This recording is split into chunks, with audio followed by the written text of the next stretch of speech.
में। पूर्व मंत्री रह चुके हैं, इस पर क्या कहें? देखिए, इस पर तो जवाब पूछना चाहिए सरकार से और सरकार के प्रतिनिधि से। सरकार के प्रतिनिधि किस बिल में डूबे हुए हैं पता नहीं चल रहा है कि कहाँ है। आते हैं, किया हुआ काम का पुनः शिलान्यास करते हैं। ना उनको कानून व्यवस्था से मतलब है, ना उनको गरीब के इस ठंड में ठिठुरते हुए रोआ से कोई मतलब है, ना बच्चों से मतलब है जो इस ठंड में कड़कड़ाते हुए ठंड में बिना स्वेटर के स्कूल जा रहे हैं। जनप्रतिनिधि अगर मजबूत होता है तो स्वाभाविक रूप से प्रशासनिक तंत्र जो है वो उसके कहने पर शासन व्यवस्था को दुरुस्त करता है।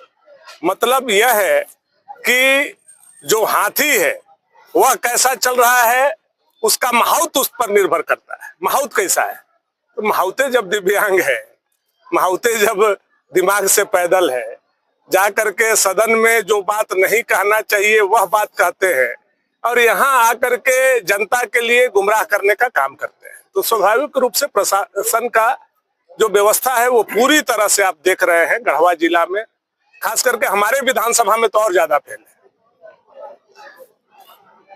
जो लगातार सोना व्यवसायियों के साथ घटना हुआ, लगभग 4 से 5 घटना अगर आप देखेंगे तो 1 साल के दरमियान केवल और केवल सोनार भाइयों के व्यवसायियों के बीच में ये घटना बढ़ते बढ़ते बिशुनपुरा में अब कपड़ा व्यवसायियों का भी 50 लाख का डकैती कल रात में हो गया। तो आप समझ सकते हैं कि प्रशासनिक व्यवस्था क्या है और यहाँ के जनप्रतिनिधि का प्रशासन पर क्या पकड़ है। अगर जनप्रतिनिधि मजबूत होता, प्रशासन से बालू नहीं बेचवाता, प्रशासन से ट्रैक्टर नहीं गिनवाता, प्रशासन से टिपर का पैसा नहीं वसूलता तो शायद पुलिस यह काम करती।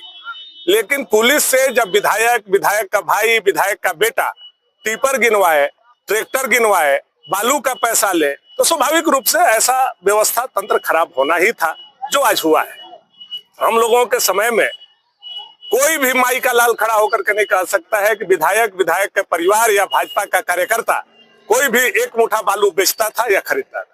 आज आप नजर उठा करके देखिए, तमाम झारखंड मुक्ति मोर्चा के विधायक का भाई और विधायक का बेटा, चाहे धुरकी से हो चाहे सोन नदी से हो, सब बालू उठा करके बेच रहा है, सब एक धंधा में लगा हुआ। और उसमें सहयोग किसका चाहिए, तो प्रशासन का। आधा पैसा प्रशासन को दे रहे हैं, आधा पैसा अपने ले जा रहे हैं। तो ये प्रशासन वाला समझ गया कि अरे बालू बेचो खाओ, इसी पर रहो।